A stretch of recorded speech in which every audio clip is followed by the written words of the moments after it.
আজকের এই ভিডিওতে আমরা একটি খুব গুরুত্বপূর্ণ আপডেট নিয়ে আলোচনা করব। যুব সাথী প্রকল্পের টাকা নিয়ে যে প্রশ্নগুলো এখন অনেকের মনে ঘুরছে, সেই সব প্রশ্নের পরিষ্কার উত্তর আপনাদের দেব। বন্ধুরা, ইতিমধ্যেই ভোটের দিনক্ষণ ঘোষণা হয়ে গেছে। আর এই ঘোষণার পর থেকেই অনেকেই চিন্তায় পড়েছেন, যুব সাথী প্রকল্পের টাকা কি বন্ধ হয়ে যাবে? যারা এখনো টাকা পাননি তারা কি আদৌ টাকা পাবেন? এই বিষয়টা নিয়ে অনেক বিভ্রান্তি তৈরি হয়েছে। প্রথমেই আপনাদের একটা বিষয় একদম পরিষ্কার করে বলি, যুব সাথী প্রকল্পটি ভোটের আগেই, অর্থাৎ পশ্চিমবঙ্গ সরকারের বাজেট পেশ করার সময় চালু করা হয়েছে। এর মানে হল, এটি কোনো হঠাৎ করে ঘোষিত প্রকল্প নয়, বরং একটি সরকারিভাবে অনুমোদিত স্কিম। তাই যদি আপনার আবেদনটি ইতিমধ্যেই অ্যাপ্রুভ হয়ে থাকে, তাহলে নির্বাচন চলাকালীন সময়েও আপনার অ্যাকাউন্টে টাকা ঢুকবে। এখানে ভোটের কারণে টাকা বন্ধ হয়ে যাবে এমন কোনো নিয়ম নেই। এখন প্রশ্ন হল, অনেকের কাছে মেসেজ এসেছে কিন্তু এখনও টাকা ঢোকেনি। দেখুন, এই ধরনের সরকারি প্রকল্পে সব আবেদনকারীর অ্যাকাউন্টে একসাথে টাকা ট্রান্সফার করা হয় না। এটা ধাপে ধাপে হয়, অর্থাৎ কেউ আগে পায়, কেউ একটু পরে পায়। তাই যাদের এখনও টাকা আসেনি তারা দয়া করে চিন্তা না করে কয়েকদিন অপেক্ষা করুন। সরকারি সূত্র অনুযায়ী 31শে মার্চের মধ্যে সকল এলিজিবল আবেদনকারীর অ্যাকাউন্টে টাকা পৌঁছে যাওয়ার কথা। তাই এই সময়ের মধ্যে আপনি আপনার ব্যাংক অ্যাকাউন্ট নিয়মিত চেক করতে থাকুন। এখন একটা গুরুত্বপূর্ণ কথা, অনেক সময় ভুয়ো খবর বা গুজব ছড়ানো হয় যে ভোটের কারণে টাকা বন্ধ হয়ে যাবে বা এই প্রকল্প আর চলবে না। এই ধরনের খবর একদম বিশ্বাস করবেন না। দেখুন, যখন কোনো প্রকল্প সরকারিভাবে চালু করা হয় এবং সেটি বাজেটে অন্তর্ভুক্ত করা হয়, তখন সেটার জন্য নির্দিষ্ট অর্থ বরাদ্দ আগেই নির্ধারণ করা থাকে। অর্থাৎ সরকার আগে থেকেই ঠিক করে রাখে এই প্রকল্পে কত টাকা খরচ হবে, কতজন উপভোক্তা পাবেন এবং কোন প্রক্রিয়ায় টাকা বিতরণ হবে। এখন অনেকেই ভাবছেন, ভোট ঘোষণা হয়ে গেলে সব টাকা বন্ধ হয়ে যাবে। কিন্তু বাস্তবে বিষয়টা এরকম নয়।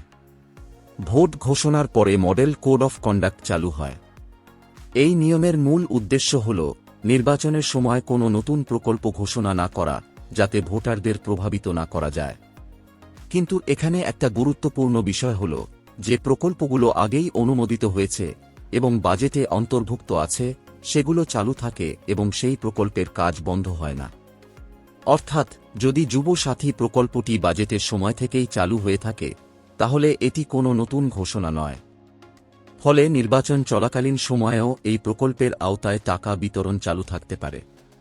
আরেকটা বিষয় বুঝতে হবে, এই ধরনের প্রকল্পে টাকা সরাসরি আপনার ব্যাংক অ্যাকাউন্টে অথবা ডিবিটির এর মাধ্যমে পাঠানো হয়। এই প্রক্রিয়াটা একবার শুরু হয়ে গেলে সেটা একটি নির্দিষ্ট প্রশাসনিক সিস্টেমের মাধ্যমে চলে। ভোটের কারণে এই সিস্টেম হঠাৎ করে বন্ধ হয়ে যায় না। তাই যারা বলছে ভোটের জন্য টাকা বন্ধ হয়ে যাবে বা এই প্রকল্প আর চলবে না, এই ধরনের তথ্য বেশিরভাগ ক্ষেত্রেই ভুয়ো বা অসম্পূর্ণ তথ্য। হ্যাঁ, একটা জিনিস হতে পারে, কিছু ক্ষেত্রে টাকার প্রসেসিং বা ট্রান্সফারে একটু দেরি হতে পারে, কারণ প্রশাসনিক কাজের উপর কিছু নিয়ন্ত্রণ থাকে নির্বাচনের সময়। কিন্তু সম্পূর্ণভাবে টাকা বন্ধ হয়ে যাবে এমনটা সাধারণত হয় না। সোজা কথায় বললে, নতুন স্কিম চালু করা যায় না, কিন্তু পুরনো অনুমোদিত স্কিম চালু থাকে এবং যোগ্য হলে টাকা পাওয়ার প্রক্রিয়া চলতে থাকে। তাই আপনার আবেদন যদি অ্যাপ্রুভ হয়ে থাকে, তাহলে অযথা গুজবে কান না দিয়ে একটু ধৈর্য ধরুন। আপনার টাকা আসার সম্ভাবনা যথেষ্ট রয়েছে। এখন আসি আরেকটা গুরুত্বপূর্ণ বিষয়ে, আপনার আবেদনটি অ্যাপ্রুভ হয়েছে কিনা সেটা কিভাবে চেক করবেন। সাধারণভাবে আপনি যুব সাথী পোর্টালে গিয়ে অ্যাপ্লিকেশন স্ট্যাটাস অপশন থেকে আপনার স্ট্যাটাস চেক করতে পারেন। সেখানে আপনার রেজিস্টার মোবাইল নাম্বার বা অন্যান্য ডিটেইলস দিয়ে খুব সহজেই জানতে পারবেন আপনার আবেদনটি কোন অবস্থায় আছে। তবে বর্তমানে অনেকেই অভিযোগ করছেন যে পোর্টালে স্ট্যাটাস চেক করা যাচ্ছে না বা সার্ভার সমস্যা হচ্ছে। এই ধরনের সমস্যা নতুন নয়, কারণ অনেক সময় একসাথে বেশি মানুষ চেক করতে গেলে সার্ভার ডাউন হয়ে যায়। এই পরিস্থিতিতে আপনি কি করবেন? প্রথমত, কিছু সময় পর আবার চেষ্টা করবেন। অনেক সময় রাতের দিকে বা ভোরবেলা পোর্টাল ভালোভাবে কাজ করে। দ্বিতীয়ত, যদি তাতেও কাজ না হয় তাহলে আপনি হেল্পলাইন নাম্বারে যোগাযোগ করতে পারেন। এছাড়া অফিসিয়াল ইমেইল আইডিতে মেইল করেও আপনার সমস্যার কথা জানাতে পারেন। সেখানে আপনার অ্যাপ্লিকেশন আইডি, নাম এবং মোবাইল নাম্বার দিয়ে ডিটেইলস লিখে পাঠালে তারা আপনাকে সাহায্য করবে। আশা করি এই ভিডিওটির মাধ্যমে আপনাদের যুব সাথী প্রকল্পের নতুন আপডেট সম্পর্কে কিছুটা হলেও বোঝাতে পেরেছি। যদি আপনারা আরও কিছু জানতে চান বা কোনো প্রশ্ন থাকে তাহলে নিচে কমেন্ট বক্সে কমেন্ট করতে ভুলবেন না। ভিডিওটি যদি ভালো লেগে থাকে তাহলে লাইক, শেয়ার এবং চ্যানেলকে সাবস্ক্রাইব করতে ভুলবেন না।